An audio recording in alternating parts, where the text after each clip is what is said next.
नमस्कार. आज आपण 8व्या श्लोकाचा अर्थ जाणून घेणार आहोत. भगवंतांचा प्रभाव आणि विभूती यांच्या ज्ञानाचे फल म्हणजे अविचल भक्ती योगाची प्राप्ती असे सांगितले आहे. आता पुढील 2 श्लोकात भगवंत त्या भक्ती योगाच्या प्राप्तीचा क्रम सांगत आहेत. श्लोक 8. अहम सर्वस्य प्रभवो मत्तः सर्वं प्रवर्तते इति मत्वा भजन्ते मां बुधा भाव समन्विताः.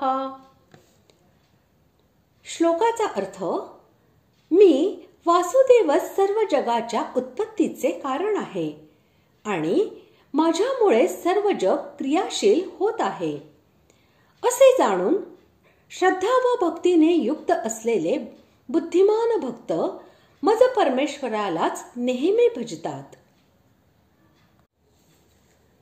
संपूर्ण जग हे भगवंतांपासून उत्पन्न झालेले आहे, म्हणून भगवंतच संपूर्ण जगाचे उपादान आणि निमित्त कारण होत, म्हणून भगवंतच सर्वोत्तम होत असे समजणे भगवंताला संपूर्ण जगताचा प्रभव म्हणजे उत्पत्तीचे कारण समजणे होय. भगवंतांच्याच योग बलामुळे हे सृष्टीचक्र चालले आहे. त्यांच्याच शासन शक्तीमुळे सूर्य, चंद्रमा, तारांगण आणि पृथ्वी इत्यादी नियमाने फिरत आहेत. त्यांच्याच शासनामुळे सर्व प्राणी आपापल्या कर्मांनुसार चांगल्या वाईट योनींमध्ये जन्म धारण करून आपापल्या कर्मांचे फल भोगत आहेत.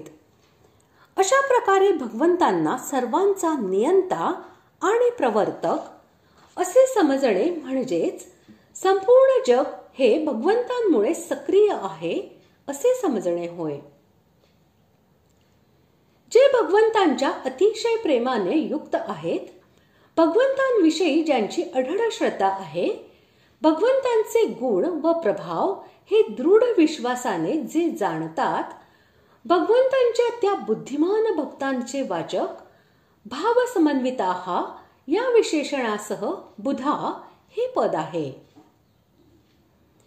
वरील प्रकारे भगवंतांना संपूर्ण जगाचा कर्ता, हर्ता व प्रवर्तक समजून पुढील श्लोकात सांगितल्याप्रमाणे अतिशय श्रद्धेने व प्रेमाने मन, बुद्धी व संपूर्ण इंद्रिये यांच्याद्वारे निरंतर भगवंतांचे स्मरण व सेवन करणे,